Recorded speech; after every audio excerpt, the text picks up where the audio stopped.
ख़वातीन हज़रात अस्सलाम वालेकुम। रात गए कि ये नशिस्त।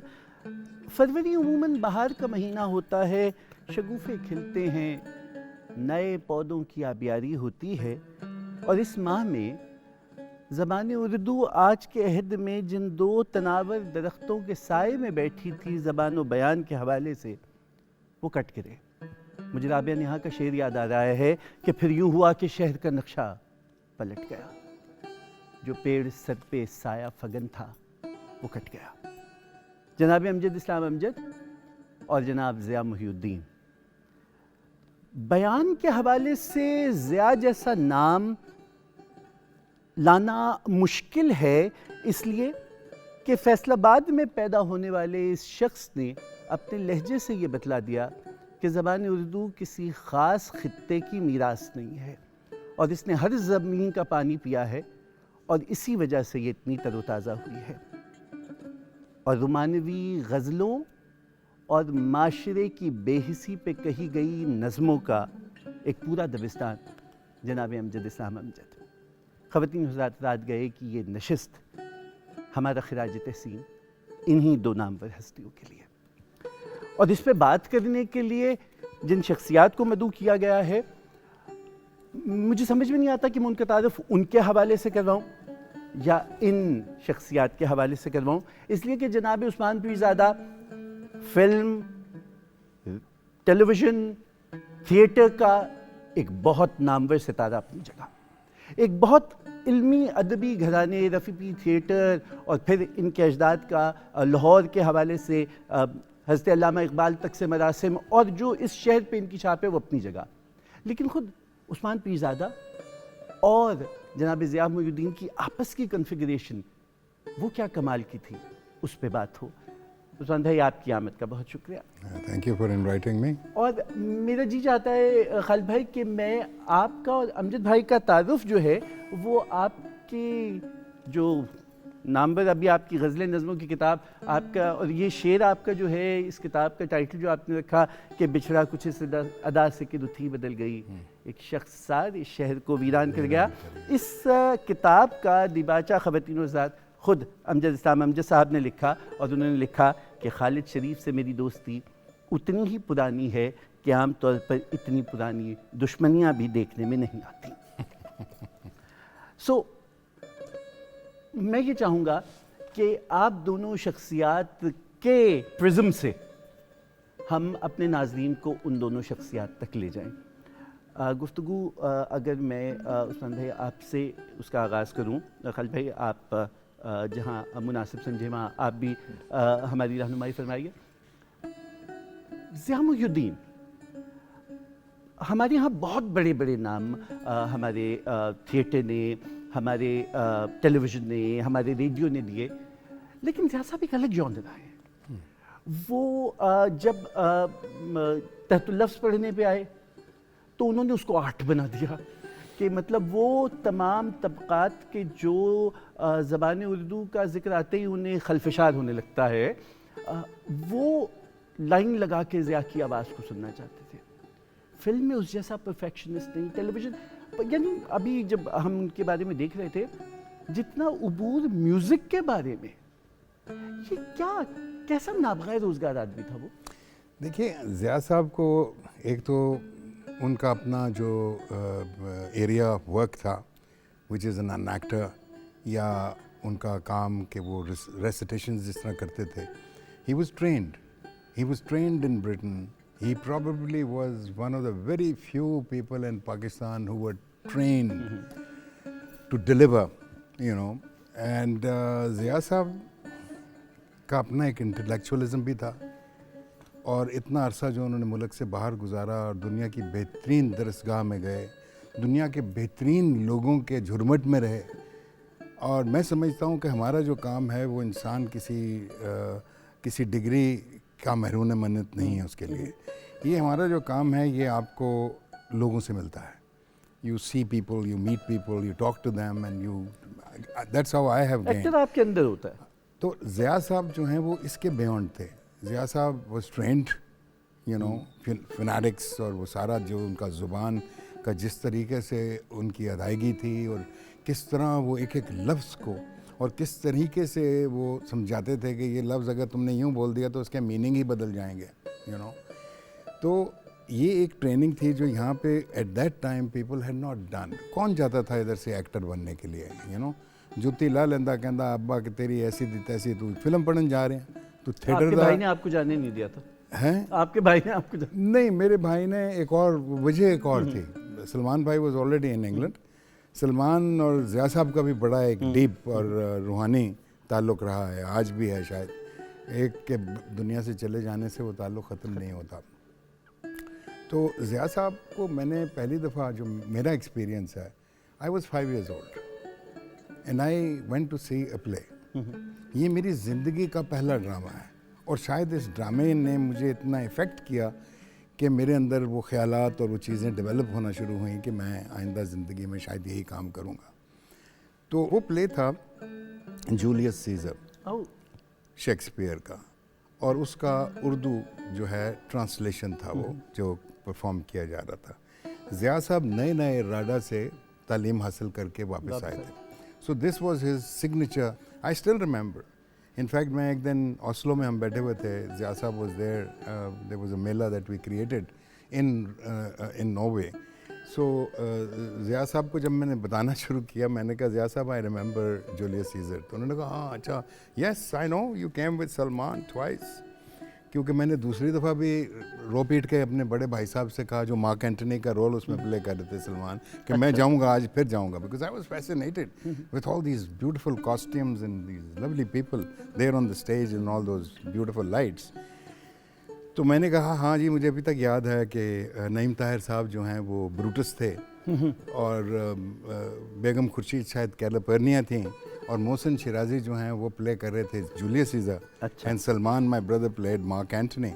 सो I still remember that play and I remember Zia Sahab at that time. उसके बाद गाहे बगाहे, because Zia Sahab always said to about my father कि रफ़ी पीर मेरे रूहानी उस्ताद हैं.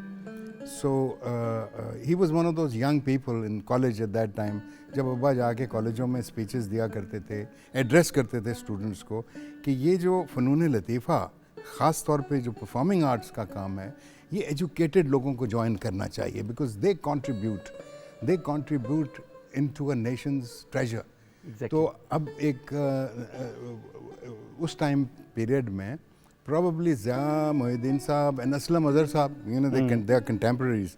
These are the two, or many other young people who started thinking to join the performing arts. तो इस किस्म के एटमॉस्फेयर में एक शख्स का बाहर जाना, और फाइनली एक यूरोपियन और एक खालिसतन अंग्रेज़ी वो जो है वो सीख के उसके आदाब सीख कर आना, और फिर यहाँ पे आके उसी चीज़ को ट्रेन करके अपनी ज़ुबान उर्दू के अंदर बयान करना. एक्सरसाइज तो वही थी ना, ट्रेनिंग तो ज़िया साहब की वही थी जो उनको राडा में मिली थी. उसमें ज़ुबान का ताल्लुक वहाँ तक शायद अंग्रेज़ी होगा, लेकिन ज़िया साहब की अपनी प्रिंसिपल्स तो वहीं से लिए ना. दैट्स व्हाट ज़िया साहब वाज. अब मैं खालिद भाई की तरफ से हूँ. खालिद भाई, मैंने बावजूद आज जो बहुत बड़ी शख्सियत हमारे इस प्रोग्राम में मौसीकी को शामिल करेंगे, उनका तारुफ रोक के रखा, उसकी वजह अमजद भाई खुद हैं। इसलिए कि जितना अमजद साहब के काम में रुमानवियत और जो उनकी नज़मों में एक कमाल का एक सरापा है, हल्की सी शरारत तो वो आज हमने समोई है एक आवाज़ में। और मेरे ख्याल में अमजद साहब को खराज तहसीन पेश करने का इससे अच्छा अंदाज़ पाकिस्तान टेलीविज़न के पास नहीं हो सकता था कि उनकी नज़मों और उनकी गज़लों को उस्ताद हामिद अली खान साहब अपनी आवाज़ में, उस्ताद हामिद अली खान साहब की बड़ी करम नवाजी है कि आप आज तीसरी बार रात गए कोई शरफ़ दे रहे हैं कि आप तशरीफ़ लाए हैं। आज आप गज़लें और नज़में जो हैं वो अमजद साहब की शामिल कर रहे हैं। कल भाई आपकी दोस्ती गॉर्डन कॉलेज रावलपिंडी के नौजवान तालिब इल्म शायर और इस्लामिया कॉलेज लाहौर के नौजवान तालिब इल्म शायर, जिनके दरमियान में कभी रकाबत नहीं हुई, वजह क्या थी? अच्छा, इससे पहले कि मैं अमजद साहब की तरफ आऊँ, थोड़ा सा ट्रिब्यूट मैं ज़िया साहब को देना चाहता हूँ। जी बिल्कुल। चूँकि उस्मान भाई ने बात की है और बहुत अच्छी बातें उनके बारे में की हैं, मैं एक ज़रा मुख्तलिफ एंगल से उन्हें ट्रिब्यूट देना चाह रहा हूँ। देखिए, थिएटर के लिए ट्रेंड होना एक मुख्तलिफ बात है, नसर को परफॉर्म करना एक मुख्तलिफ बात है, प्ले के लिए बोलना, टेलीविज़न के लिए वो अलग बात है, शायरी शमून चीज़ें दीगर रस्म बिलाशुबा। तो जैसे राशिद को उन्होंने पढ़ा है, यानी बड़े बड़े लोग मैंने ये देखा है कि जो बहुत बड़े परफॉर्मर्स हैं वो भी कहीं ना कहीं औज़ान में गलती कर जाते हैं। बिल्कुल। बड़े बड़े गायक भी माज़रत के साथ मैं कहता हूँ कि कर गए हैं जी गलती, लेकिन वो जिस लहन में और जिस आहंग से और जितनी खूबसूरती से और जितनी परफेक्शन से उन्होंने शायरी को पढ़ा है, मैं समझता हूँ कि शायरी पर भी ज़िया का बहुत बड़ा एहसान है। ये बाहर एक्टर का फर्स्ट एंड फॉरमोस्ट ट्रेनिंग है, when he is being trained as an actor, how to recite poetry. वाह, Because as Peer Sahab used to say, my father, every spoken word has a music of its own. क्योंकि अगर spoken word में music ना होता तो कायनात शायद या बहुत सारी चीज़ें जो हैं अजीबो गरीब हो जाती हैं आज, you know. So that music that lives in you, that music जो कि एक 8-9 माह का बच्चा या 3 माह का बच्चा पैर हिला के करता है, you know, that is a gift of nature to humankind. How to use that craft, that was the excellence of Zia Muhyiddin Sahab, which he learned from RADA, Royal Academy of Dramatics and Arts, जो कि वो अब आगे अपने students को पढ़ा रहे थे। आप दोनों से अभी जैसे आपने खालिद भाई जिक्र किया कि जिस अंदाज से उन्होंने अदायगी शायरी की, मैं आपसे बतौर ख़ास ये जानना चाहूँगा, खुद शायर नहीं थे, लेकिन कोई शायर अपना कलाम ऐसा खूबसूरत ना पढ़ सके कि जैसे आपने पढ़ा। जब बात आ जाए तहरीर की, जैसी नसर आपने अदा की है, खुद नसर निगार नहीं थे, 4 किताबें हैं, अपनी रिफ्लेक्शंस, क्रिटिक, तो इसका मतलब ये है कि क्या अब एक शख्स के लिए ज़रूरी नहीं है कि वो उस ट्रेड का मास्टर हो तो तभी वो कोई उसके ऊपर एक्सेलेंस की बात कर सकता है? देखिए, हमें ये कभी नहीं भूलना चाहिए जो ज़िया साहब का क्राफ्ट था, हिज क्राफ्ट वाज उनकी अदायगी, that craft was his acting, and beyond acting he had gone beyond acting for the recitation, because recitation जब जिस तरह भाई साहब फरमा रहे थे, जब आप रिसाइट करते हैं पोइट्री को, और जिस तरीके से ज़िया साहब used to recite, that was all dramatics, the most powerful dramatics that he was trained in. हम अमजद भाई की बात कर रहे थे, ज़िया जी भाई की बात आ गई। मैंने आपसे सवाल किया था आप दोनों के ताल्लुक़ का। देखिए शमून, हम अमजद भाई हम 70 की दहाई के शायर हैं। ये सबसे पहले सिलसिला शुरू हुआ है बैनुल कुल्लियाती मुशायरों से। मैं गवर्नमेंट कॉलेज रावलपिंडी में था, हम जब यहाँ थे, और हम मुख्तलिफ़ जगहों पे इंटर कॉलेजिएट मुशायरों में इकट्ठे होते थे। मियाँ वाली से अजमल न्याजी आ रहे हैं, झंग से महमूद शाम आ रहे हैं, कराची से इकबाल फरीदी आ रहे हैं, यहाँ से सरमद सहबाई है, फ़हीम जौज़ी है, अमजद अता है, ये आ रहे थे और हम इकट्ठे होते थे। एक जगह मिसरा तरह पे गज़लें पढ़ रहे हैं, ट्रॉफ़ियाँ ले जा रहे हैं अपने अपने कॉलेज के लिए, और ये हमारी ट्रेनिंग का ज़माना था। और ये यूँ होता था कि अब हम लाइलपुर गए हैं, वहाँ मुशायरा है, वहीं पता चला कि टोबा टेक सिंह मुशायरा है, उसका ये मिसरा तरह है, वहाँ से वहाँ चल पड़े। अच्छा, हाँ जी, रास्ते में गज़ल कह ली, वहाँ से चल पड़े। वहाँ से मालूम हुआ गुजरे में है, गुजरे चल पड़े। वहाँ से मालूम हुआ कि साहिवाल में है, साहिवाल चल पड़े। और साहिवाल के तस्करा है कि मुझे उस वक्त ये भी एज़ाज़ हासिल हुआ कि मुजीद अमजद साहब से मेरी मुलाकात उन्हीं उसी दौर में स्टेडियम होटल में वो बैठते थे, वहाँ भी मुलाकात उनसे हुई। तो ये उस ज़माने की दोस्ती शुरू हुई। उस वक्त ना मैं पब्लिशर था, ना मैं अफसर था, कुछ भी नहीं, तालिब इल्म थे हम। अमजद साहब के उस ज़माने के खतूत भी मेरे पास हैं, और कोई 15-20 खतूत हैं।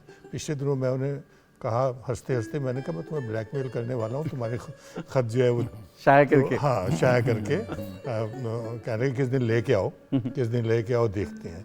एक अहम बात जो उन दिनों की है कि मुझे थोड़ा सा, आप एडिशनल सेक्रेटरी हैं, मुझे मरज़ था थोड़ा सा CSS के इम्तहान देने को दिए, तो मैंने इन्हें कहा कि मुझे CSS के फॉर्म भेजो, अच्छा। और अपने लिए भी एक ले लेना। तो इन्होंने कहा कि मुझे कत्तन शौक़ नहीं है ब्यूरोक्रेसी में जाने का, तुम्हारे लिए मैं लेके भेजता हूँ। ये कुछ शमून कुछ पिछले जन्म की सी बातें हैं।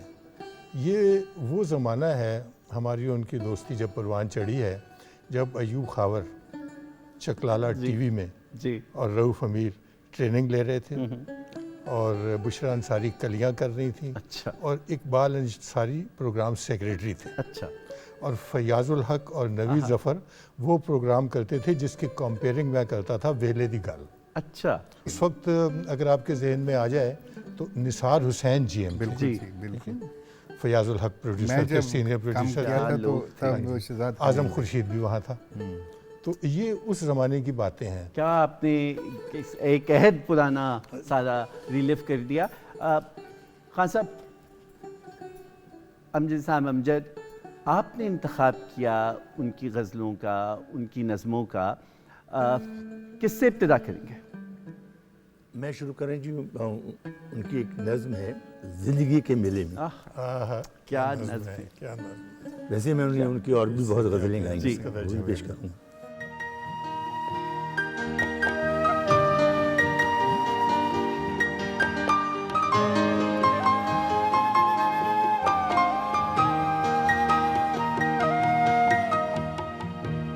जिंदगी के मेले में, ख्वाहिशों के रेले में, तुमसे क्या कहीं जाना इस कदर झमेले। वक्त की रवानी है, वक्त की गरानी है, सख्त बेज़मीनी है, सख्त लामकानी है। हिज्र के समंदर में तख्त और तख्ते की एक ही कहानी है, एक ही कहानी है।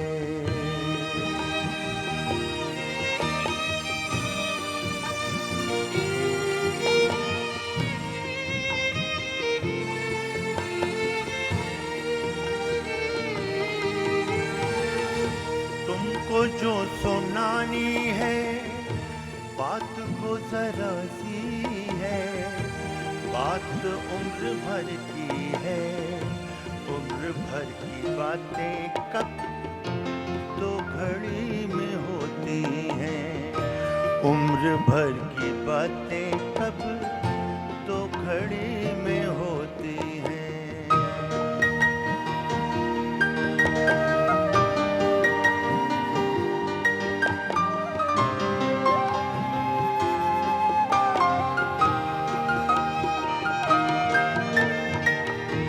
जिंदगी से लंबी है बात रत जगह की है, रास्ते में कैसे हो, बात तखलिए की है, तखलिए की बातों में गुफ्तगू अज़ाबी है, तखलिए की बातों में गुफ्तगू अज़ाबी है, प्यार करने वालों को एक निगाह काफी है, हो सके तो सुन जाओ एक रोज अकेले में, तुमसे क्या कहीं जाना इस कदर झमेले में, तुमसे क्या कहीं जाना इस कदर झमेले में, इस कदर झमेले में, इस कदर झमेले में।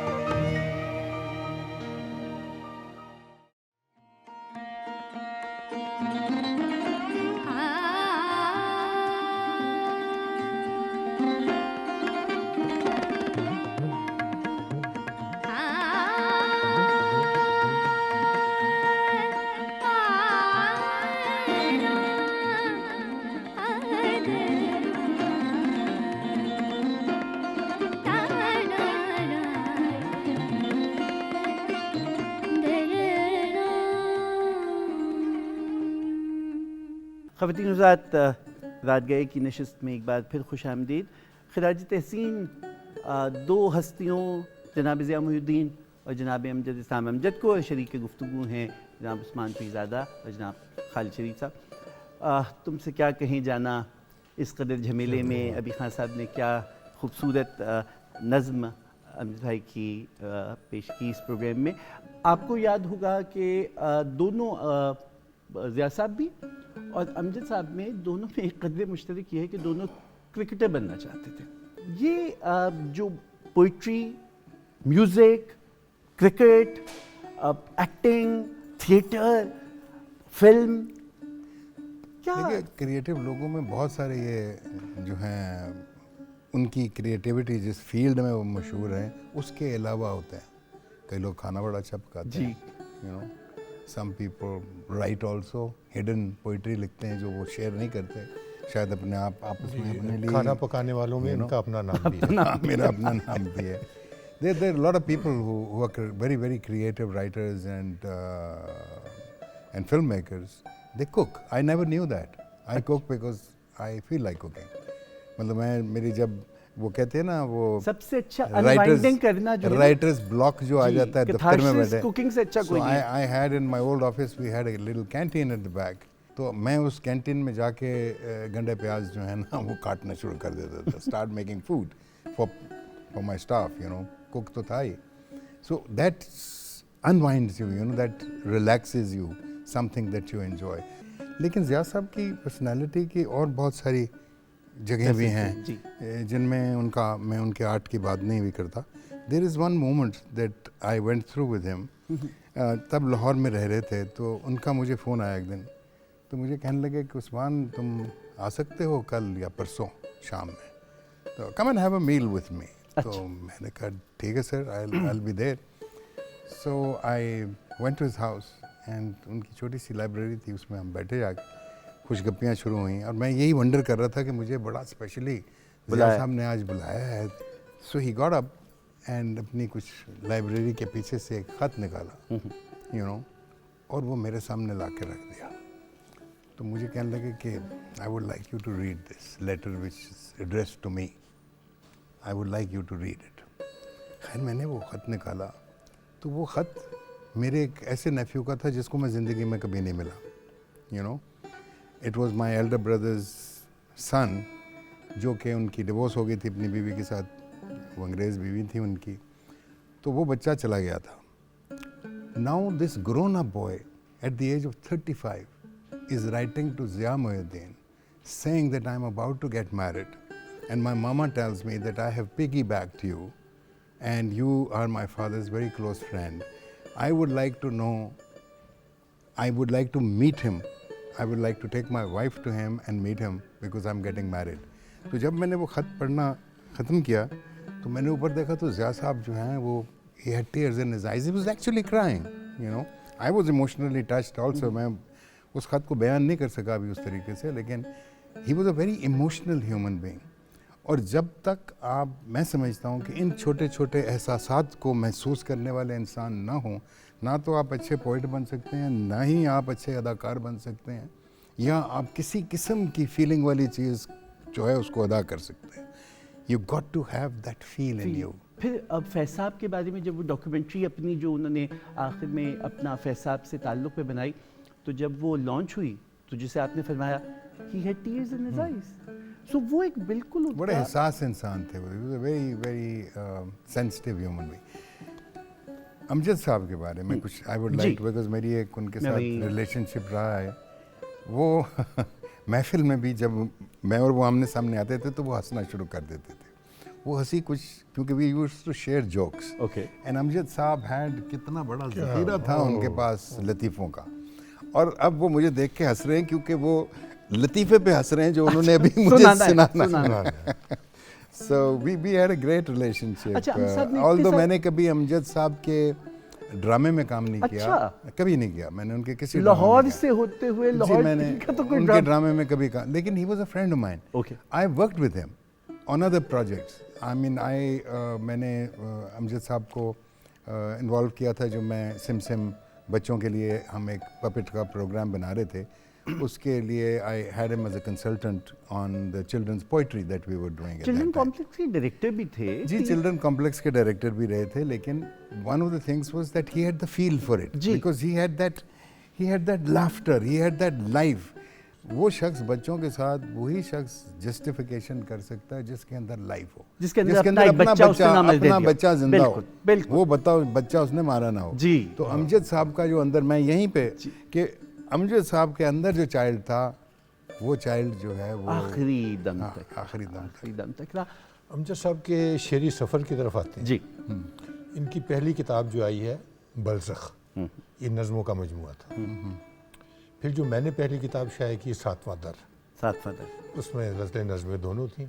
इसके बाद फिशार, इसके बाद ज़रा फिर से कहना, इसके बाद उस पार. इसका बड़ा खूबसूरत सरवरक बनाया था इकबाल मेहदी ने. चनाब घड़ा बहुत खूबसूरत बनाया था. इसके बाद उन्होंने कहा कि अब तक की मेरी शायरी का एक मजमुआ शाया कर दो. वो मैंने शाया किया, उसका नाम उन्होंने रखा ख़िज़ा के आखिरी दिन. वाह. ख़िज़ा के आखिरी दिन. तो इस वक्त तक वो इस्टेब्लिश हो चुके थे बतौर शायर के, और हम उन्हें छेड़ते थे, यार तुम नज़्म के शायर हो, तंग करते थे उन्हें. अच्छा. लेकिन उनकी गज़लें भी एक कमाल की हैं. पेड़ को दीमक लग जाए या आदमज़ात को गम, अमजद दोनों को ही हमने बचते देखा कम. तो इस तरह की गज़लें उनकी, यानी गज़ल में भी उन्होंने अपने आप को, असल में उनका जो बड़ा कंट्रीब्यूशन रहा है, चूँकि हमने बैरून मुल्क में मुशायरे इकट्ठे पढ़े हैं, यहाँ भी बहुत मुशायरे इकट्ठे पढ़े. हम कतर, बहरीन इकट्ठे गए, नॉर्वे इकट्ठे गए. तो असल में उन्होंने ये इस्टेब्लिश किया कि नज़्म का शायर भी मुशायरा पढ़ सकता है.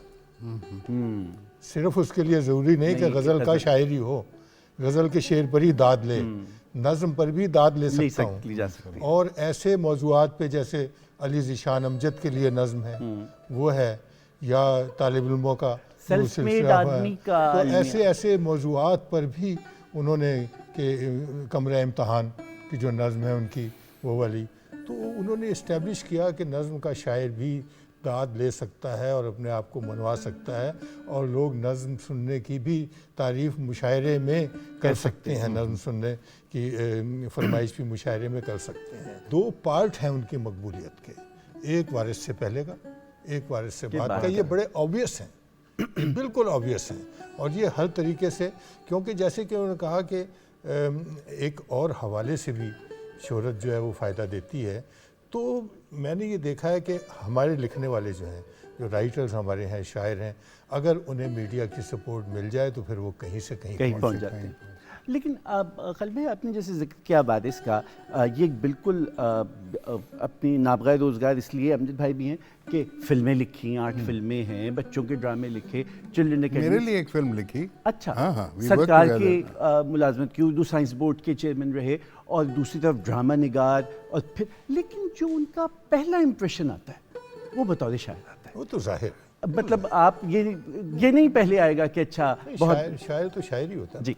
आपने गज़ल की बात की, मेरे सामने उनका क्या अच्छा शेर है कि कैसे सिमट के बैठा है साहिल की रेत में, वाह। मोती की आप देख ली ज़र्फ़े सदफ भी दे। वाह। और मैं चाहूँगा कि चूँकि मेरा उनका इस नज़म के हवाले से बहुत एक अपना ही ताल्लुक़ था, वो मैं ज़रूर इसमें शामिल कर लूँ कि गुलाब चेहरे पे मुस्कुराहट, चमकती आँखों में शोख जज्बे, वो जब भी कॉलेज की सीढ़ियों से सहेलियों को लिए उतरती तो ऐसा लगता कि जैसे दिल में उतर रही है। अरे वाह। कुछ इस तयक्कुन से बात करती जैसे दुनिया उसी की आंखों से देखती हो। वाह। वो अपने रास्ते में दिल बिछाती हुई निगाहों से हंस के कहती, तुम्हारे जैसे बहुत से लड़कों से मैं ये बातें बहुत से बरसों से सुन रही हूँ। वाह।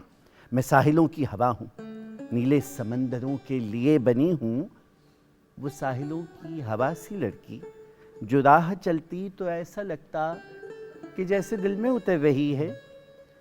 वो कल मिली तो इस तरह थी, चमकती आंखों में शोख जज्बे, गुलाब चेहरे पे मुस्कुराहट कि जैसे चांदी पिघल रही है। मगर जो बोली तो उसके लहजे में वो थकन थी कि जैसे सदियों से दश्ते जुल्मत में चल रही हो। वाह वाह। ये और ऐसी बहुत सी नज़में खालिद भाई, उस्मान भाई, लोगों को ज़बानी याद थी, मतलब नज़्म याद रखना ज़रा हाँ। मुश्किल है, लेकिन अमजद भाई की ऐसी कई नज़में हैं कि जो ये ज़िंदगी के मेले में ये नज़में, और ऐसी बहुत सी जो कॉलेज यूनिवर्सिटी में लोग बड़े खास तौर पे यूथ के अंदर बड़ी बहुत- पॉपुलर हुई बहुत उनकी ये popular। शायरी जो है। और आप शायरी की बात कर रहे हो और अभी आपने उनके तख्लीकी सफ़र की बात की। साहिर से, जिगर साहब से, इन शायरों से तो बहुत मुतासिर थे। नज़्म में नून मीम राशिद, मजीद अमजद साहब, इनका वो था क्या कह सकते हैं आप। फिर भी इसके बावजूद भी अमजद साहब का एक अपना रंग है उर्दू शायरी में। मगर ये मुमकिन ही किस तरह है कि तुम किसी पर निगाह डालो तो उसकी दीवारें जाना टूटे, आहा, वो अपनी हस्ती न वो अपनी हस्ती ना भूल जाए। तो मैं समझता हूँ कि वो अपनी जो तर्ज है उसके मुजिद थे खुद, क्योंकि मजीद अमजद की जो शायरी है वो बिल्कुल डिफरेंट है उनसे। इनकी शायरी रवा है, मिसरे जो हैं म्यूज़िकल हैं बहुत ज़्यादा। इसमें यूँ समझिए कि एब्स्ट्रैक्ट नहीं है इनकी शायरी, ये सीधा दिलों को छूती है इनकी शायरी जो है। और इन्होंने बड़ी मेहनत की है, बड़ी रियाजत की है। ये कोई एक दिन की बात नहीं है कि ऐसा हो गया हो कि अचानक ये सारी शायरी वारद हो गई हो। तालिब इल्मी के ज़माने से शुरू हुए, आहिस्ता आहिस्ता। उस ज़माने में जब फ़ोटोस्टैट का रिवाज नहीं था तो अपनी नज़मों की 100 कापियाँ करके हाथ से लिखी हुई कार्बन की है दोस्तों को भेजते थे। अच्छा। मेरे पास 2-4 पड़ी हुई हैं वो नज़में जो कार्बन की हैं। तो वे यानी अंदाज़ा लगाएं कि इतनी मेहनत। अच्छा, ये उस जो शख्स आपने ने बात है। की, एक ये पहलू भी है, बहुत मजलिसी आदमी थे, बहुत दोस्तियां थी, और किसी एज ब्रैकेट में रुकी हुई दोस्ती नहीं थी। लतीफ़ों की दोस्ती बतला रहे हैं उस्मान भाई, आपसे जिक्र कर रहे हैं ज़माना तालिब इल्मी का। हम जैसों पे दस्ते शफ़क़त था और बड़ी बेतकल्लुफ़ी से फ़ोन आ जाता था तौसीक़ में, बहुत ज़्यादा मोहब्बत से बात करना। ये जो इनका अंदाज़ था कि इतना, वो जानते थे अपना कद-ओ-क़ामत उर्दू अदब में, लेकिन वो गुरूर या वो जो एक हिसार खींच लेता है और उसके अंदर बंद हो जाता आदमी, वो नहीं था। नहीं, ऐसा मामला उनका नहीं था। उनके दोस्तों में और मद्दाहीन में ऐसे भी बहुत से लोग थे जिनको शायरी से कोई इलाका नहीं था।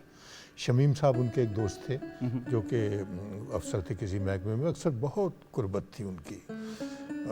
और ऐसे ही मैंने बहुत से ऐसे उनके दोस्तों को देखा है जो कि उनकी ज़ाती हैसियत में आते थे उनकी दोस्ती के लिए।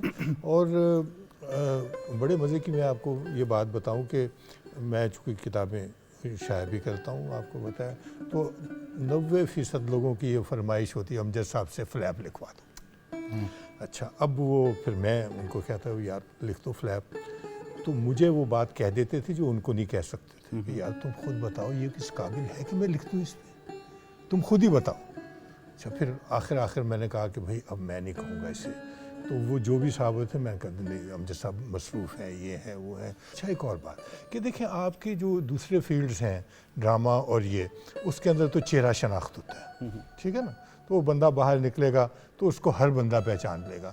लेकिन हमारे फील्ड में ऐसे गिने चुने उंगलियों पे लोग हैं चंद, जिनका चेहरा उनकी शनाख्त बन जाए। जैसे फराज साहब कहीं खड़े हों तो हर बंदा पहचान के भागेगा, आएगा। बहुत से लोग ऐसे हैं जिनके शेर तो मशहूर होंगे, उनको बतौर शायर माना भी जाएगा, लेकिन वो बहुत बड़े शायर होने के बावजूद कहीं पब्लिक में खड़े होंगे तो कोई जानेगा नहीं उनको। अमजद साहब ने वो बैरियर क्रॉस कर दिया था। अमजद साहब कहीं एयरपोर्ट पे खड़े हों, किसी जगह खड़े हों, हर बंदा पहचान के अमजद साहब आ गए, अमजद साहब आ गया। तो ये बहुत बड़ी खुशकिस्मती की बात है कि अपनी ज़िंदगी में ये बैरियर भी आदमी क्रॉस कर ले। और हम खान साहब की तरफ जाएंगे, अमजद साहब कोई और नज़म सुनने। खान साहब, क्या अब आप शामिल करेंगे ऐसे एक बाकमाल आदमी का काम? मैं जी पेश कर रहा हूँ पिया नाम का दिया, पिया नाम का दिया, जला है सारी रात। वाह।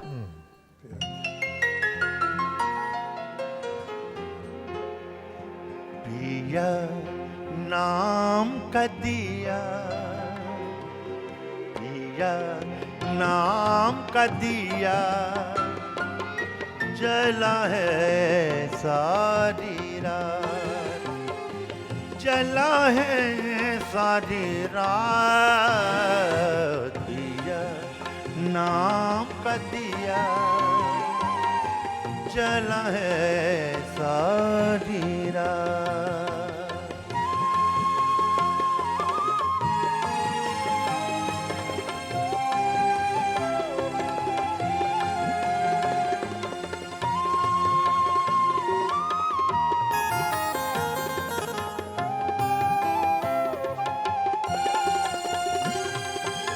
कतरा कतरा दर्द की शबनम बरसे दिल की दीवारों पर, तेरे नाम की खुशबू लेकर हौले हौले मध्यम मध्यम दुख अग्नि में जिया, जला है सारी रात, जला है सारी रात। पिया नाम का दिया, जला है सारी रात।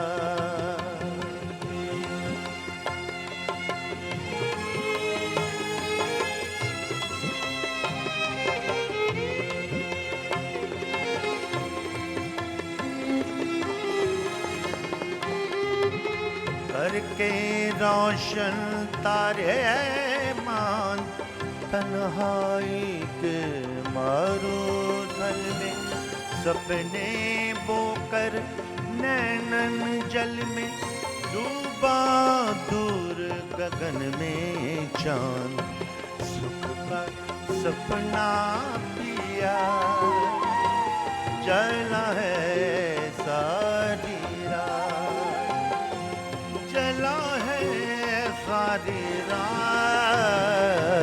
पिया नाम का दिया,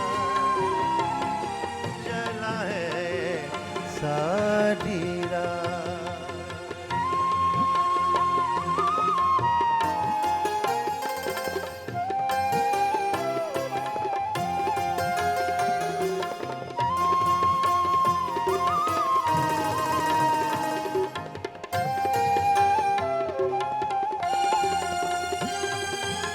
कैसी फुरकत कैसा साथ, ख्वाबों के इस रूप नगर में, दिल है खुली हवा का पंछी, इस जख्मी पंछी का हाथ, जिसने थाम लिया, जला है सारी रात, जला है सारी रात। पिया नाम का दिया, जला है सारी रात। पिया दिया, जला है सारी रात।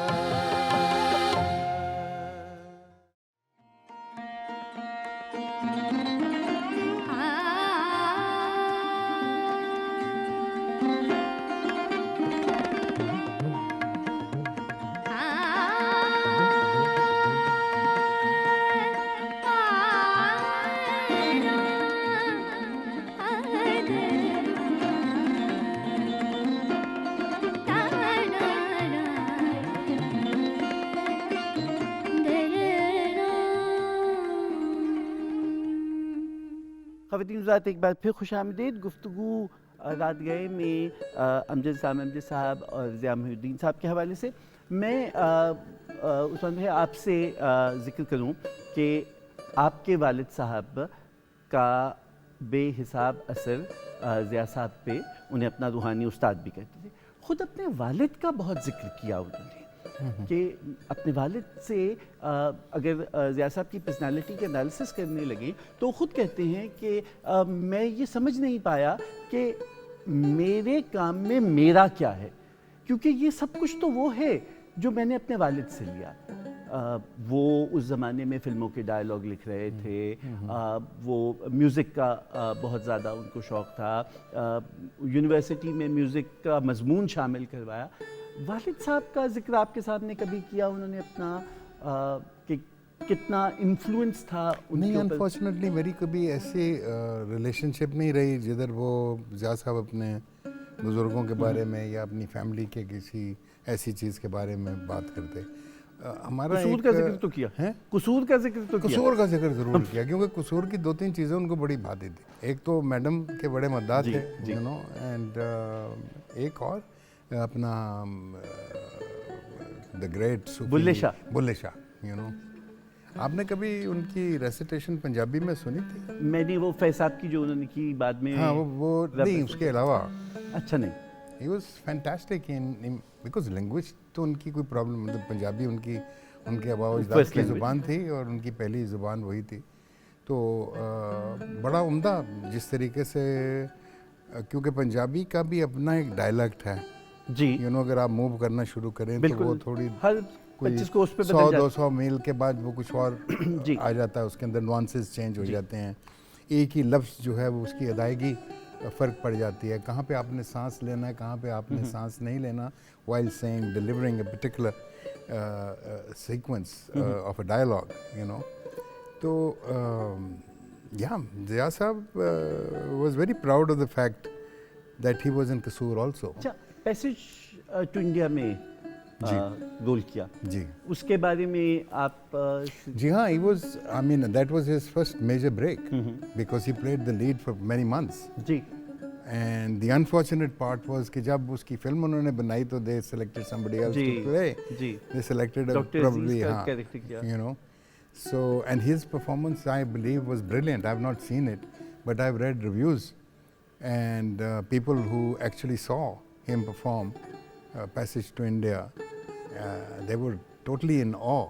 वो पहले एक्टर थे कि जो हॉलीवुड में लॉरेंस ऑफ अरेबिया रोल जी। किया, और अगर मैं गलती पे नहीं हूँ तो बरसगीर पाक हिंद के पहला एक्टर, पहला एक्टर जी, जिसने- ये जिनको मेजर रोल मिलना, मतलब जिनको एकदम से रोल जी। मिलना शुरू हुए उस दौर में जब एशियंस के लिए रोल लिखे ही नहीं जाते थे।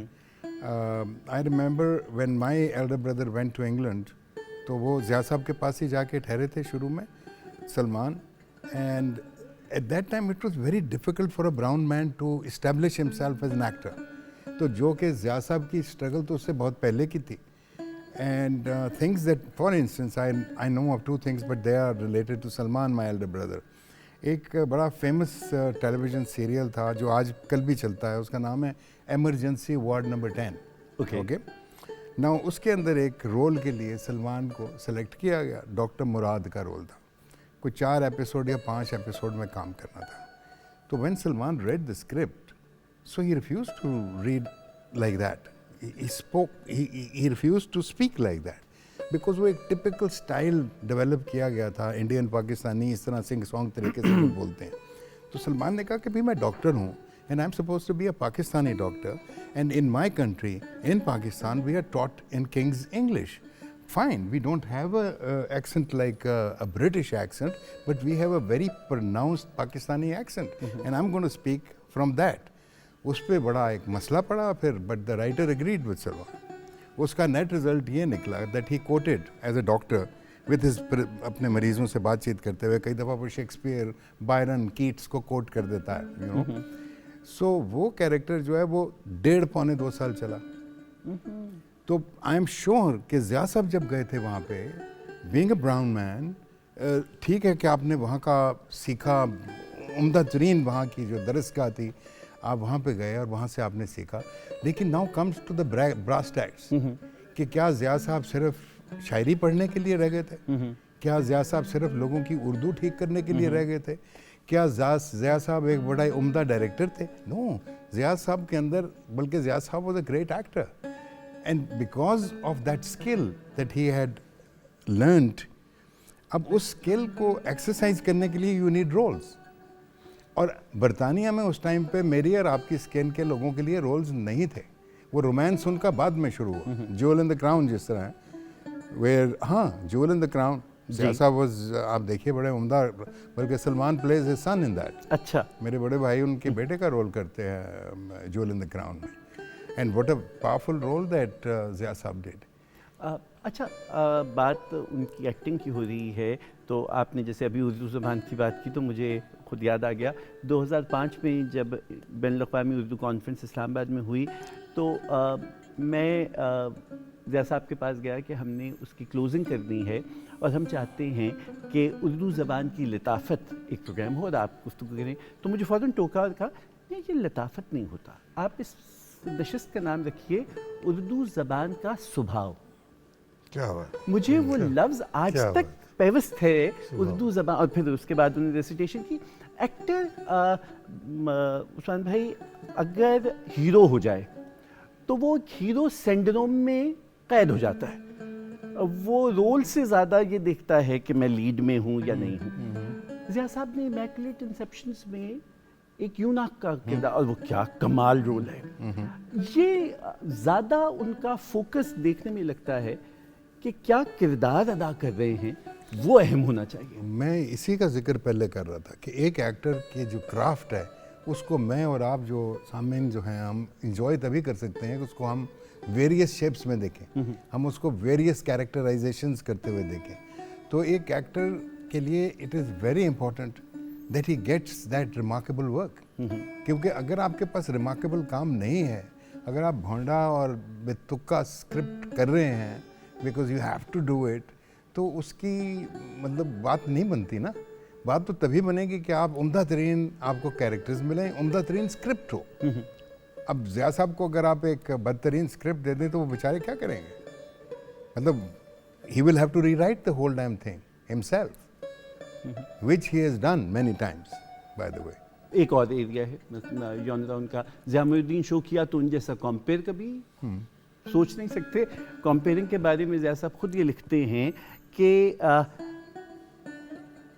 यहाँ के माशरे में कंपेयरिंग के लिए हर model girl, real estate agent और इस नौ के तमाम अफराद का इंतखाब हो जाता है, जबकि बेहतरीन कंपेयर के लिए बहुत मुद्दत देखनी पड़ती है, रिसर्च करनी पड़ती है, तब कंपेयरिंग का जॉनरा बनता है. और वाकई ये हमारा अलमिया है कि इसको एक अलग जॉनरा के तौर पे नहीं देखा गया. ज़ियामुद्दीन शो अपनी नौइयत का एक कमाल प्रोग्राम था. मतलब जितने लोग ज़िया साहब ने इंट्रोड्यूस कराए हैं, अगर PIA इंसाम्बल किया तो फ़कीर हुसैन सागर जैसा शख्स सामने आया, रक्कास सामने आया. ज़ियामुद्दीन शो में आलमगीर, खुशबख्श शुजाअत, मुश्ताक मजूसी साहब को सामने लेके आए. ये जो एक कमाल था ज़िया साहब का कि जो प्रोग्राम कर रहे हैं उसको इतनी ज़्यादा पका के कर रहे हैं कि उसमें कहीं झोल नहीं है. ये हमारे यहाँ टेलीविज़न के बारे में तो खुद ये लिखते हैं और आप भी इसका लुत्फ़ लीजिए जुमले का कि मैं टीवी नहीं देखता इसलिए कि जिस कदर भोंडी ज़बान आजकल चैनलों पे आ रही है, टेलीविज़न देखने का फ़ायदा नहीं. अब देखें ना, ज़िया साहब ने 2 फिल्में की हैं या 3, मेरा ख्याल है 2 की पाकिस्तान में। एक उन्होंने की मुजरिम कौन, वो कोई थ्रिलर थी, सस्पेंस थ्रिलर थी, असलम डार साहब ने डायरेक्ट की थी। और एक फिल्म फरीद अहमद की, दैट्स, अब वो अगर आप कभी उनका रोल देखें, मुजरिम खान के बारे में तो नहीं मैं कोई इतनी बात करूँगा क्योंकि I don't know, but that film which was Farid Ahmed, जिसमें नदीम थे, ये अपना शमी मारा थी और ज़िया साहब थे। Zia sahab played the husband to Shamim Ara, whose x love appears. अच्छा, अब वो कॉन्फ्लिक्ट की वो सारी कहानी है, and very well crafted, because Farid Ahmed was a wonderfully remarkable director. तो वो कभी फिल्म लोग देखें तो उनको रियलाइज करेंगे what I am trying to say. मैं 2 लतीफ़ से वाक़यात यहाँ ऐड कर दूँ। फ़िल्म के लिए कराची के एक प्रोड्यूसर ने बुलाया एक फ़िल्म के लिए, और वहाँ पे जो हीरोइन थी वो कदरे सेहतमंद थी। ज़िया साहब दुबले पतले से थे और वो अपनी वालिदा के साथ आई, और ज़िया साहब बेइंतहा नस्तालीक थे। तो चाय का सामान आया और हीरोइन ने कहीं कोई पेस्ट्री या कुछ चीज़ें जो थीं वो ज़िया साहब को पेश की, तो ज़िया साहब जैसे थे कि नहीं शुक्रिया, थैंक यू। तो उसके ऊपर हीरोइन की वालिदा फरमाने लगी, ये थैंक यू क्या कर रहा है, खा ना। तो पहले तो बेचारे वहाँ पे रह गए। उसके बाद प्रोड्यूसर से दूसरा झटका ये खाया कि प्रोड्यूसर से कहने लगे कि आपका ख्याल नहीं है कि ये हीरोइन कुछ ज़्यादा सेहतमंद है? तो प्रोड्यूसर ने कहा नहीं जी, मुझे लगता है कि हीरो जो है वो ज़्यादा कमज़ोर है, वो अब तो वज़न बढ़ाए। दूसरा, आप बार बार स्क्रिप्ट का जिक्र कर रहे हैं। ज़िया साहब ने जितना काम पढ़ा वो माइस्ट्रोस का और उम्दा तरीन।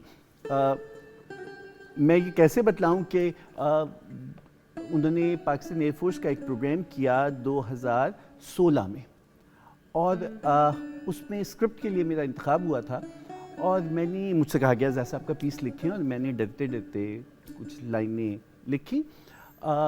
तो मुझे नफीस भाई चूँकि नापा में साथ थे, वो ये कहने लगे, पहले तो जब नाम आया तो एकदम कि मैं अब ऐसे तो नहीं पढ़ूँगा। मैंने कहा जो मैंने लिखा है नफीस भाई आप उन्हें दिखा दीजिए। वो देख के मेरे पास ज़िया साहब का फ़ोन आया और मुझसे कहने लगे, साहबजादी आपने ख़ुद लिखा है कहीं से लिया है?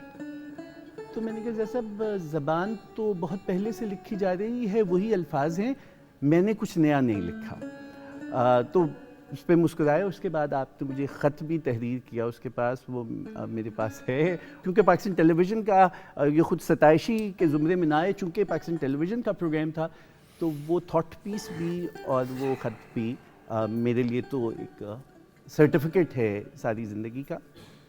हमारे यहाँ आजकल जिस किस्म का स्क्रिप्ट लिखा जा रहा है, और हम अपने बहुत बड़े आर्टिस्ट को मजबूर कर रहे हैं कि वो ऐसा काम करे और वो पढ़े। क्या ज़िया साहब तो इसीलिए शायद फिल्मों से अलग हो गए? क्या उस्मान पीरज़ादा भी इसीलिए अलग हो के सिर्फ अपना काम कर रहा है कि वो ये नहीं चाहता कि इस किस्म का काम करना पड़े? नहीं, हम इस किस्म का काम भी कर रहे हैं, अपने आप को बुरा भला भी कहते हैं, लेकिन कर रहे हैं, लेकिन ज़्यादा नहीं। मैं बहुतात में नहीं करता। I have to survive, frankly speaking. और अल्लाह का शुक्र है कि मैं इस उम्र में भी अभी भी I am working myself to earn my bread myself. So उसमें ये है कि बहुत चीज़ें छोड़ते हैं, और फिर एक आधी कुछ जो सेलेक्ट करते हैं वो भी इस काबिल नहीं होती, फ्रेंकली स्पीकिंग। अब आप देखिए, मेरी वाइफ समीना ने पिछले 3.5 साल से कोई काम नहीं किया जी। She has not done any. इसका ये मतलब नहीं है कुछ स्क्रिप्ट नहीं आ रहा, वो चीज़ नहीं है, आ रहे हैं, रिजेक्ट होके जा रहे हैं, क्योंकि इतना गैर सतही काम है कि जिसकी कोई इंतहा नहीं है। मतलब I am reduced to playing parts of grandfather, father, big feudal, big businessman, big that, मतलब जो I don't know, they think that is my personality to work on that. But again, coming down to as an actor, जो मैं बात कर रहा था, जो craft है, एक्टर ने जो लर्न किया अपना क्राफ्ट ज़िंदगी के अंदर, उसको इस्तेमाल करने के लिए you need to have a great script. जिस तरह ज़ियामुद्दीन साहब को ग्रेट पोइट्री मिली जिसको उन्होंने रिसाइट किया, अगर उनको वो ग्रेट पोइट्री न मिलती, एक फटीचर लोगों की लिखी हुई चीज़ें उनको पढ़ना पड़ती, तो वो बेचारे तो बड़ा मुश्किल काम था ये, you know. So it is, but thank God that we live in the memories. I still live in the memories of some great works that we have done. I live in the memory of Tisra Kinara, for instance. I live in the memory of certain beautiful things that we have done on the theatre. I live the memory of Dark Room by Sarmad Sabai, which I produced also. मैं अमजद भाई को भी शामिल अगर यहाँ कर लूँ, अमजद साहब में मुझे से कहा गया कि जी आप ये इतने सारे चैनल्स प्राइवेट आ गए हैं, आप इनके लिए ड्रामा क्यों नहीं लिखते? तो क्या खूबसूरत बात कही कि सेठ को मेरा नाम चाहिए, मेरा काम नहीं काम चाहिए। नहीं चाहिए, बिल्कुल सही कह रहे हैं। अमजद भाई का जिक्र आ गया है और खान साहब तशरीफ़ रखते हैं। खान साहब, अब हम क्या शय शामिल कर रहे हैं प्रोग्राम में? मैं जी उनकी गज़ल, जो बल्कि मैं बताऊं कि सबसे पहली गज़ल कंपोज ही मैंने ये वाली की। अच्छा, अमजद साहब की, गुजर गया जो ज़माना, वाह, उसे उसे भुला ही दो, जो नक्श बन बन नहीं नहीं सकता सकता, उसे उसे मिटा मिटा ही ही दो। वाह,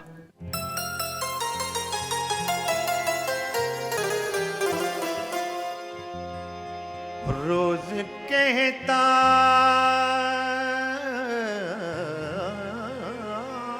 हूँ, रोज कहता हूँ, भूल जाऊं उसे, रोज ये बात भूल जाता हूँ। गुजर गया जो ज़माना, उसे भुला ही दो।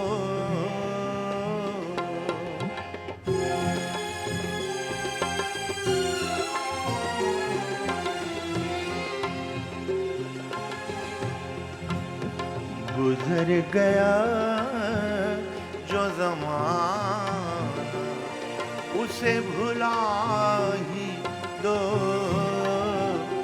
जो नक्श बन नहीं सकता, जो नक्श बन नहीं सकता, उसे मिटा ही दो।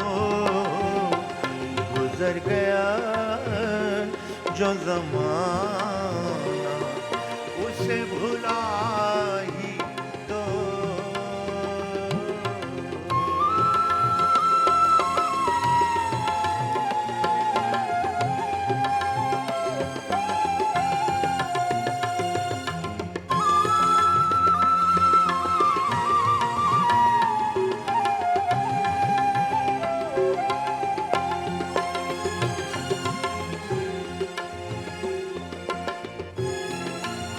गुजर रहा है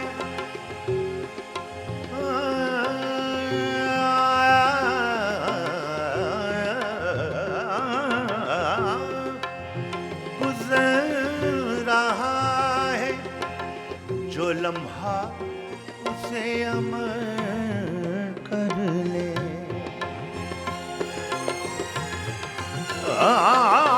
गुजर रहा है,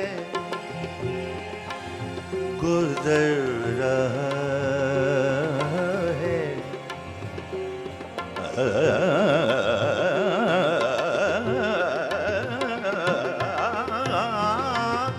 गुजर रहा है जो लम्हा, उसे अमर कर ले।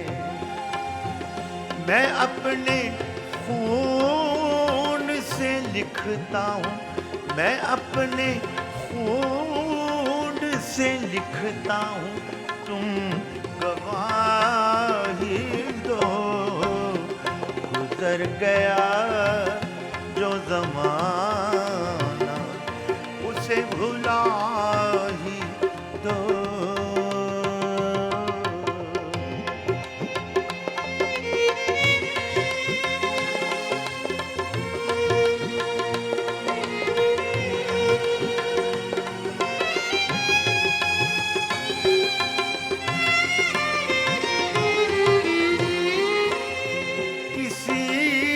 तरह से, किसी तरह से, किसी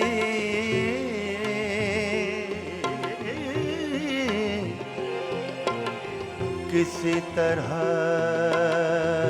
से, किसी तरह से, किसी तरह से तग़ाफ़ुल का बाबे शक तो खुले, किसी तरह से तग़ाफ़ुल का बाबे शक तो खुले। नहीं मैं प्यार के काबिल, नहीं मैं प्यार के काबिल, तो कुछ सजा ही दो। गुजर गया जो ज़माना, उसे भुला ही दो।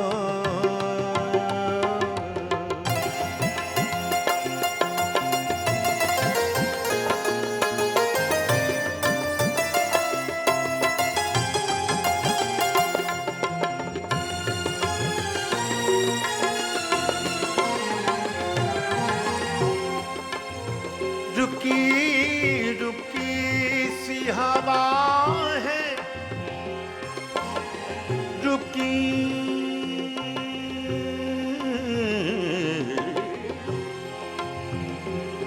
रुकी रुकी सी हवा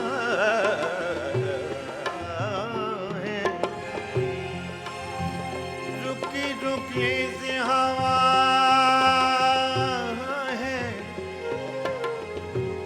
ओ रुकी रुकी सी हवा है, रुकी रुकी सी हवा है, हवा है, हवा है। रुकी रुकी सी हवा है, थका थका है चाँद। रुकी रुकी सी हवा है, थका थका है चाँद। वफा के दश्त में हैरान, वफा के दश्त में हैरान खड़े हैं राही दो। गुजर गया जो ज़माना, उसे भुला ही दो।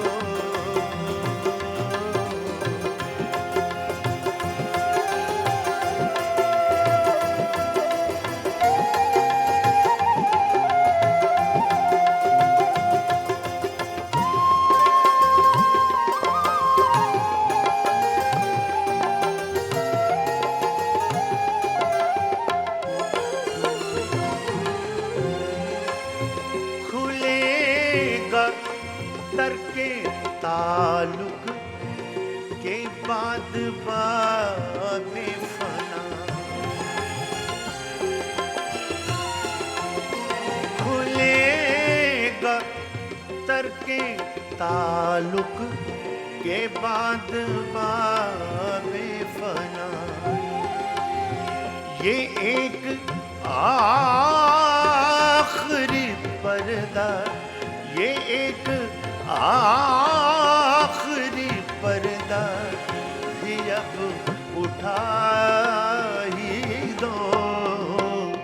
गुजर गया जो ज़माना, उसे भुला ही दो। जो नक्श बन नहीं सकता, उसे मिटा ही दो।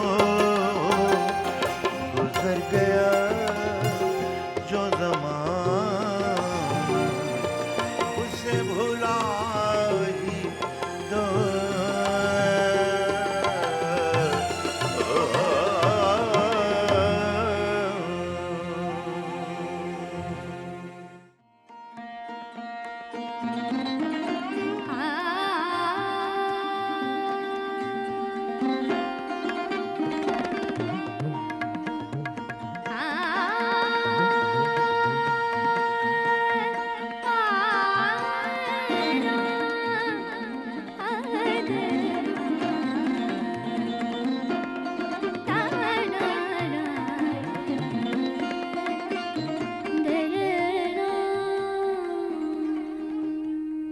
ख़वातीन हज़रात, रात गए की नशिस्त अब अपनी इख्तितामी लम्हात की जानिब, और खान साहब ने क्या ऐसी यादों को ताज़ा करने वाली गज़ल है, गुज़र गया वो ज़माना उसे भुला ही दो, और ऐसी मशहूर हुई ये क़ल्ब भाई, जो रुमानवियत तो अम साहब के काम में थी ही, लेकिन गनाइयत भी बहुत, कि जितना वो मैंने जैसे कहा था कि वो ऐसा लगता है कि मिसरे भी सीढ़ियाँ उतरते हैं, और एक यूथफुलनेस उसमें है, बहुत ज़्यादा यंगनेस जो है ना उसके अंदर, यूथफुलनेस जो है, that attracted tons of young people too. मैं आपकी बात को ना उस्मान भाई एक और तरह से कहता हूँ, नरगिसियत जिसे नासिज्म है, मसलन वारिस के बाद लोगों ने कहा कि अमजद साहब आपके ड्रामों पे तो गलियां सुनसान हो जाती हैं, पलट के फौरन जवाब दिया घर आबाद हो जाते हैं।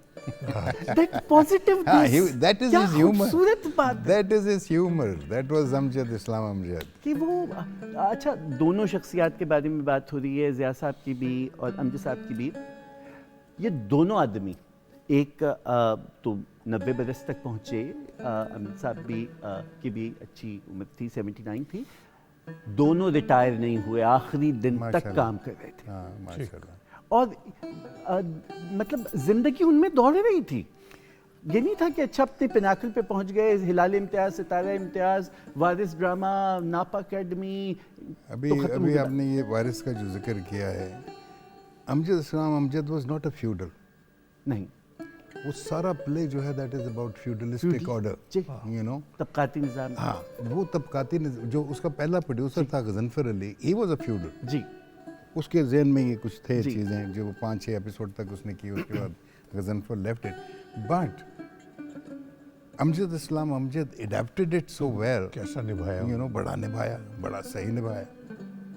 और आखिर जब even Ghazanfar left the project, so then he was independent working with Nusrat Thakur sahab, and again Nusrat Thakur साहब का कोई एक्सपीरियंस नहीं था फ्यूडलिज्म पे। ओपरा जो आपने देखा जी। हो, पढ़ा हो कि ये इस तरह होता है, इस तरह होता है, हालांकि उसमें भी ओपरी चीज़ थी, वो शिमला बड़ा करके और वो मूछें छूछें यूँ करके, it was little heavy and little over exaggerated, but that was a comical figure, that's how people looked at it, you know. वो जो अच्छा शमून, मैं बहुत सी बातें अमजद के बारे में हुई हैं, तो मैं चंद जुमले Amjad as a human being. Please. तो पहली बात तो ये कि सेल्फ मेड आदमी था, एब्सोल्युटली सेल्फ मेड। उसने कलम की कमाई से और अपनी शदीद मेहनत से अपने आप को अपनी फैमिली के लिए बनाया। फ्लेमिंग रोड से चला, हबीबुल्लाह रोड से होते हुए DHA तक पहुंचा, अपनी फैमिली को इस्टेब्लिश किया। ये हमारे शायरों में बहुत बड़ी बात है। दूसरी बात ये, हर किस्म की खबासत से जो शायरों के साथ मंसूब हैं, वो साफ़ सुथरा था, बिल्कुल, इंतहाई साफ़ सुथरी, कोई स्कैंडल नहीं, कोई। इंतहाई साफ़ सुथरी ज़िंदगी गुजारी। जो उनका दौर था, वो यहाँ पर दो बड़े अदबी ग्रोह, दो अदबे बड़े दबिस्तान, दबिस्तान फ़नून, दबिस्तान औराक, वो आपस में जो थे कश्मकश में थे, लेकिन वहाँ भी अमजद ने अपने आप को बिल्कुल साफ़ सुथरे तरीके से रखा और कभी उसने दुश्मनाम की तरफ नहीं गया, कभी भी। तो इस चीज़ का भी क्रेडिट बहुत मिलना चाहिए एक बड़े शायर होने के अलावा एक बड़े इंसान का। और आखिर में अगर आप देखें, जो अपने बेटे के लिए नज़्म लिखी है और जो इस तरह की नज़्म लिखी है कि वो इस तरह तामीरी अंदाज में आए हैं कि उन्होंने अपने आप को एज ए रिफॉर्मर भी अपने आप को इंट्रोड्यूस कराया है, रोमांटिक पोइट से हट के। मैं यही बात आपसे कहना चाहता था कि गज़ल के हवाले से आता है रोमानवी शायरी, लेकिन क्या अजब मजमून, मसलन ये कि घर का नक्शा ही अजब कर दिया मेमारों ने, किसी दीवार से मिलती कोई दीवार नहीं। अब ये हालात हाजरा पे इससे अच्छा तबसरा मुमकिन नहीं है। क्या खूबसूरत अंदाज से गज़ल के पैराए में वो ये मजमून लेके आए हैं। अब चूँकि गज़ल की बात हो गई है तो खान साहब की जानिब चलते हैं और अब थोड़ी सी मौसीकी शामिल करते हैं और फिर उसके बाद इन्हीं दोनों हस्तियों के हवाले से हम इख्तितामी गुफ्तगू करेंगे। पेश कर रहा हूँ टुमी फेरनी।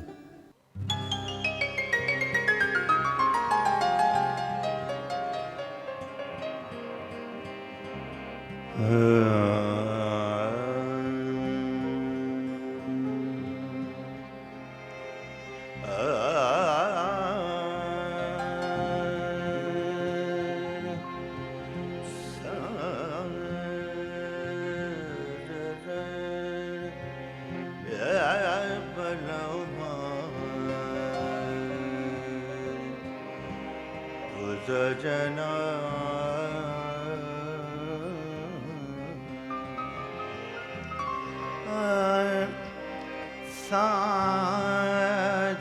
साझरना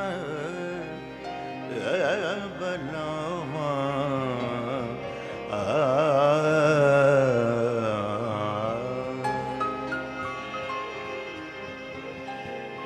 कागा सब तन खाइयो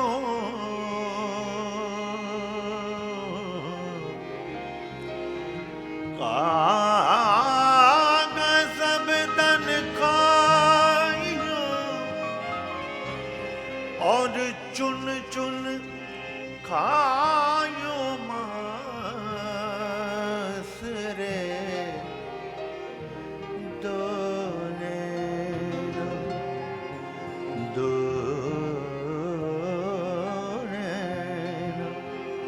मत खाइयो इन्हें पिया मिलन की आस रे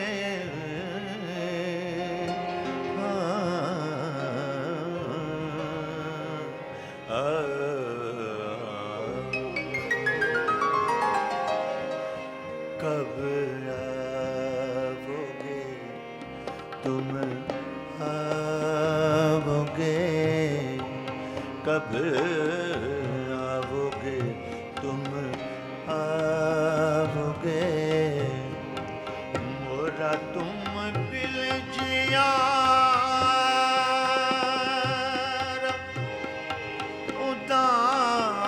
उदास रहे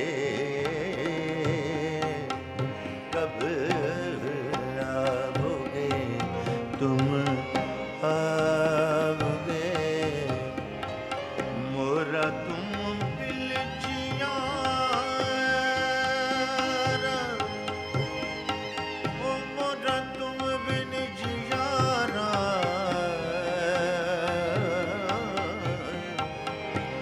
ओ मोरा तुम बिन जियारा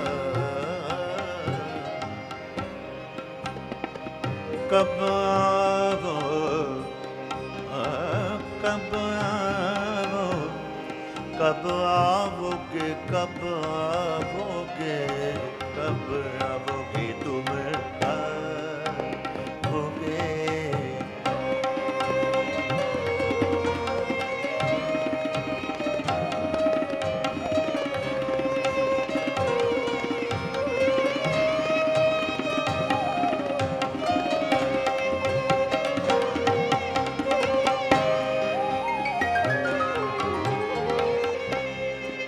लकड़ी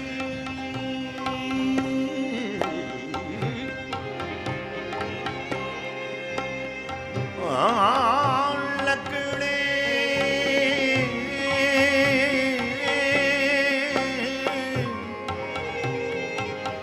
लकड़ी जल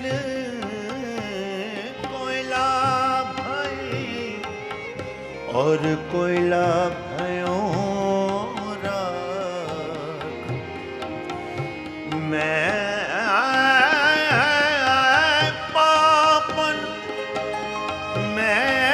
मैं पापन ऐसी जली ना कोयला भई ना राख रे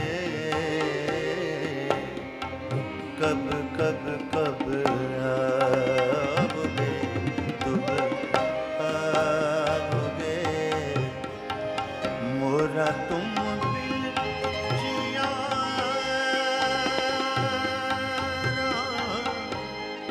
ओ मोरा तुम बिन जियारा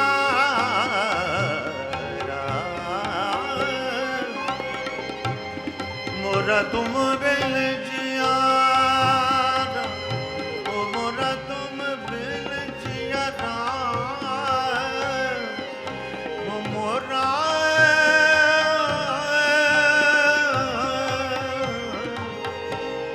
मोरा तुम बिन जियारा उदास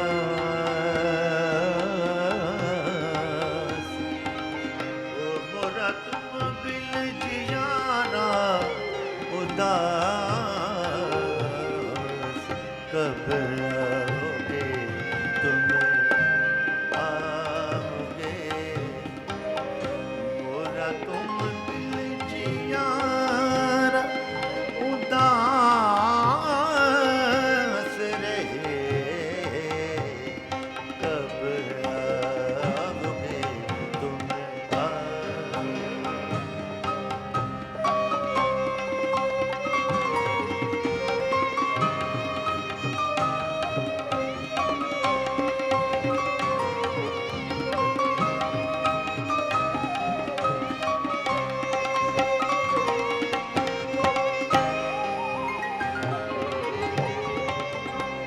कब आओगे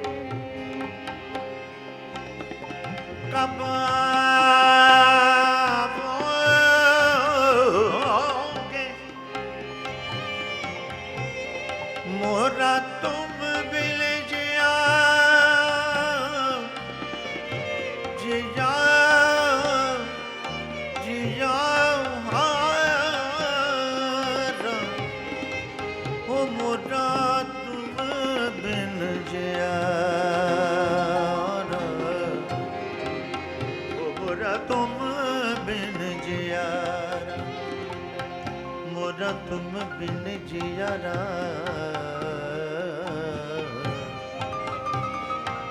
जिया ओ मोरा तुम बिन जिया मोरा तुम बिन जिया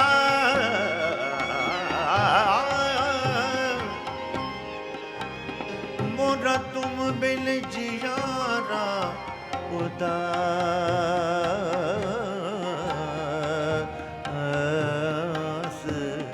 कब आओगे तुम आओगे सारे का मपा प मपा मगा मगे गे रे सा रे गे सारे गे रे सा सारे गे रे सा सारे गे रे सा आओगे तुम आओगे सारे धनी ध पदा प मा ग मगे गे रे सारे सा सारे सा सारे सा आओगे तुम आओगे मोरा तुम बिन जियारा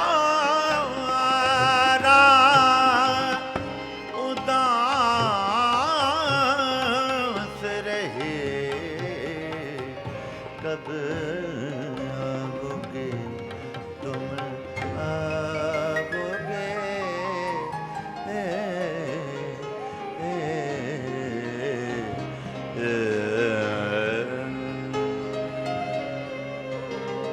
हाँ साहब, क्या अच्छा उम्दा अंदाज है। अच्छा, इसके ऊपर तो मेरी क्या मजाल है कि मैं आपकी दाद में कोई जुमला कहूँ, क्योंकि ये तो आपका घर की लौंडी है, आपके घराने की।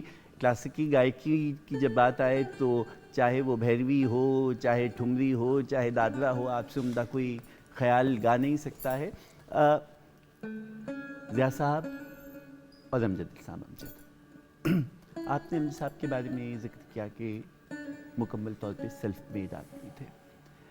ज़िया साहब अपने मेमोइर्स में लिखते हैं कि मेरे दादा को उनकी अंग्रेज़ी से खुश होकर अंग्रेज़ साहब बहादुर ने 30 मुरब्बे अता करने का फरमान जारी किया और दादा ने वो 30 मुरब्बे शुक्रगुजारी के साथ ये कह के वापस कर दिए कि मेरे असासे में कुल विरासत एक कलम की है, एक रोशनाई की है। वाह मैं चाहता हूँ यही मेरी औलाद में जाए और वो इसी से नेक नामी कमाए, बजाय इसके कि वो ऐश परस्त हो जाए। ये कैसे मुमकिन है उस्मान भाई कि हम आज के जिस मटीरियलिस्टिक वर्ल्ड में हैं, जहाँ हम तरक्की का पैमाना ये देखते हैं कि एक शख्स के मीन्स कितने हैं, वो आप कहते हैं कि by the end of the day पैसा एक हकीकत है, कोई बहुत अच्छा एक्टर होगा, बहुत अच्छा डायरेक्टर होगा, पैसा नहीं है तो था। लेकिन ये सारे लोग हमें इस रविश से हटे हुए नहीं लग रहे हैं। देखिए, वो रवादारी का ज़माना था। वहाँ पे बड़ी जो ख़ानदान आगे आपके बच्चे, आपकी औलाद और आपका कंडक्ट क्या है और किस तरीके से आपका कंडक्ट जो है वो आपके बच्चों के ऊपर असरअंदाज होगा। This is exactly what probably this old man must have thought कि जब उसने अंग्रेज़ की दी हुई चीज़ उसको वापस की, क्योंकि he was fulfilled, उसको उसकी कोई डिज़ायर या नीड नहीं थी, you know, it was not a desperate situation for him। अल्लाह ताला से जो भी छोटा मोटा था वो चल रहा था हिसाब किताब। अगर इस तरह मेरे ख्याल में ये जो desperate need है ना टू acquire, और फिर ये जो पैसा कमाने की एक desperate need भी है कि आपके पास कभी भी इनफ नहीं होता। पहले आपको इतना सा चाहिए था, जब इतना आ गया अब इतना चाहिए, इतना आ गया तो फिर आपको इतना चाहिए, वो नीड आपकी ख़त्म नहीं होती। तो अब वो बुज़ुर्ग थे, रवादारी थी, एक ख़ानदानी वो भी था कि भाई ये इतनी जायदाद आ गई है, ये सारी जायदाद मेरे बच्चों में आएगी, ये लड़ाई करेंगे एक दूसरे से, गले पकड़ेंगे, ये मेरा है ये तेरा है, और पता नहीं अगर इससे जो आगे इनकम आएगी उससे वो कहीं पे बाज़ारों में जाके बैठें, कोई एंजॉय करना शुरू करें, पार्टिंग सीन शुरू हो जाए, कुछ इस तरह की चीज़ें। तो ये बहुत सारी चीज़ें आई थिंक उनके जहन में होंगी जब उन्होंने इस चीज़ को रिफ्यूज़ किया। खालिद भाई, आप एक आस्पेक्ट आपने अमजद भाई का जिक्र किया कि सेल्फ मेड थे, दूसरा आपने जिक्र किया कि उनमें किसी झगड़े में पड़ने वाले आदमी नहीं थे, ज़िंदगी बड़ी क्लीन थी। जितने पॉपुलर थे, और ख़ास तौर पे जब ये हमने देखा कि जश्न दुबई और जश्न उर्दू कतर शुरू हुआ, कोई ऐसी जगह नहीं थी जहाँ वो ना जा रहे हों। और इसी पैमाने पे हमने ये देखा है कि उर्दू अब ज़बान उर्दू भी अब, और हमारे बहुत से जो नामवर अदीब और लिखारी हैं वो भी अपना ब्रांड बनाने की कोशिश में मसरूफ़ होते हैं। और बहुत से मेले जो अब हम देख रहे हैं वो ब्रांडिंग ऑफ उर्दू, और ये भी आप उसे कमर्शलाइज कर रहे हैं। इतना पॉपुलर पोइट जिसका नाम मुशायरे की कामयाबी की ज़मानत हो, वो क्यों नहीं कमर्शियल हुआ, वो क्यों नहीं ब्रांडिंग की तरफ गया?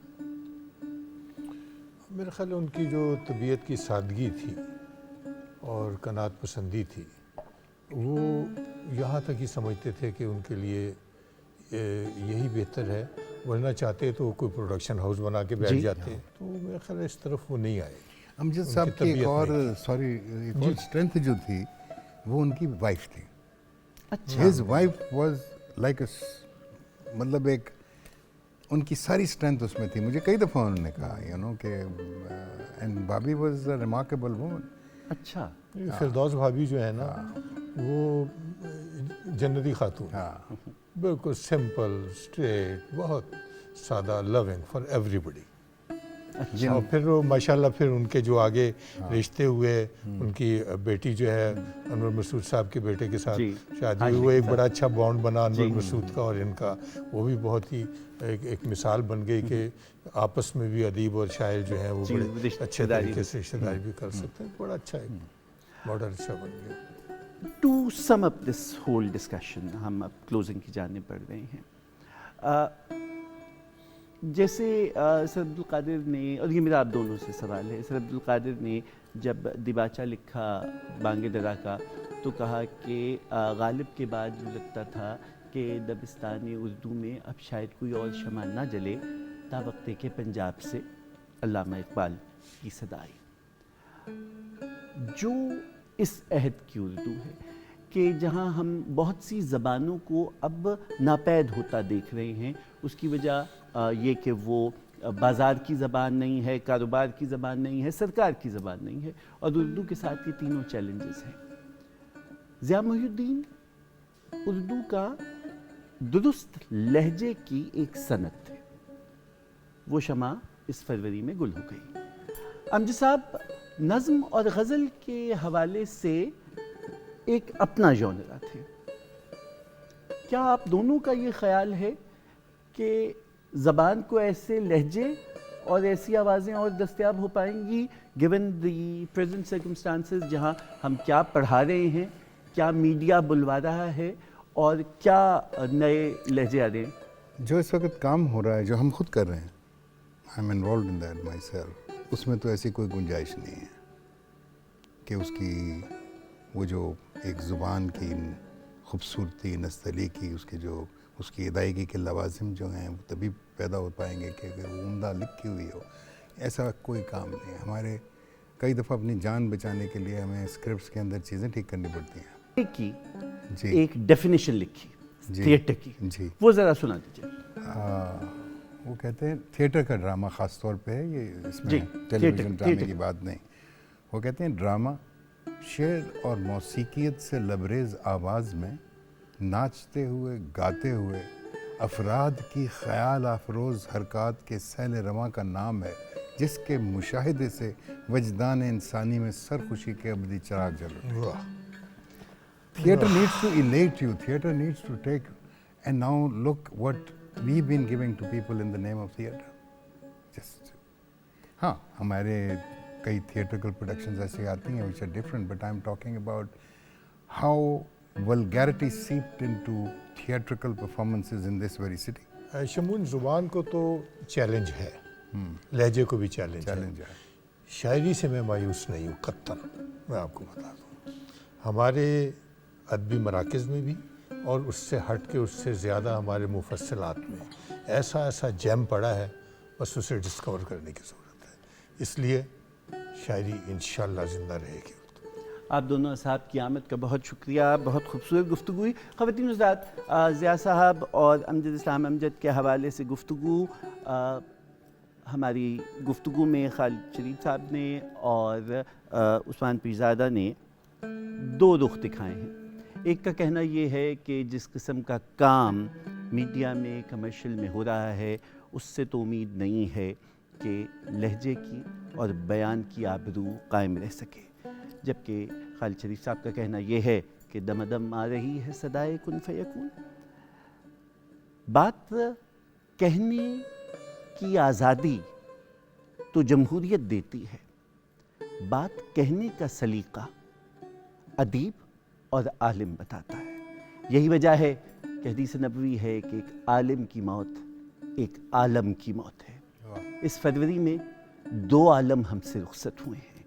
फराज ने कहा था कि सुबह चमन में एक यही आफताब था, इस आदमी की लाश को एजाज से उठा। सो ये एजाज हमें बहर तौर अमजद इस्लाम अमजद साहब को और ज़िया मुहिउद्दीन को देना है कि दोनों बयान की आबरू थे, और अब आबरू किसे कायम रखनी है इसका फ़ैसला आपको और मुझे करना है। नशिस्त को ख़त्म करने के लिए इससे अच्छा कोई मौका हो नहीं पाएगा खान साहब कि आपने एक बहुत उम्दा मिर्ज़ा असदुल्लाह खां गालिब की गज़ल गाई है, सब कहाँ लाला व गुल में नुमायाँ हो गई, खाक में क्या सूरतें होंगी कि पिन्हा हो गई। दोनों शख्सियात के हवाले से बरमहल है। इस पे इस नशिस्त का इख्तिताम कर दीजिए।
पद्माना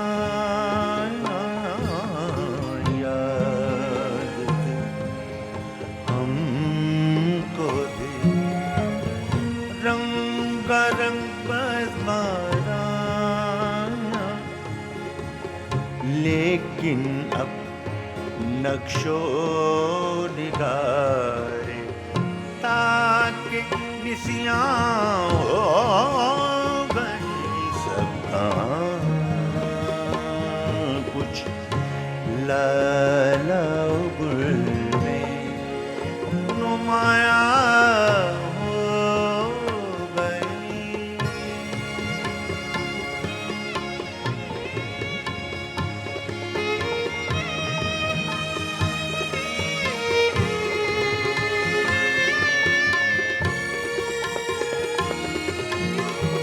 मैं चमन में क्या गया, गोया दबिस्ता खुल गया, बुलबुले सुनकर मेरे नाले गजल खां हो गए सब कहाँ कुछ लाला गुल में नुमाया हो गई। खाक में क्या सूरतें होंगी कि पिन्हा हो गई सब लाला गुल में नुमाया हो गई।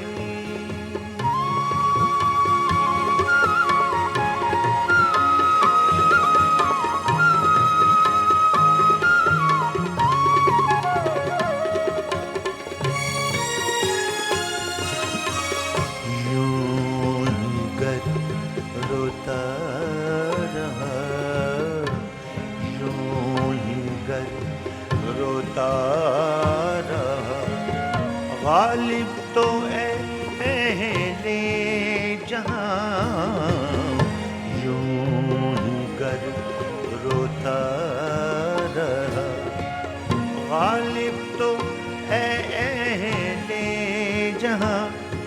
देखना देखना देखना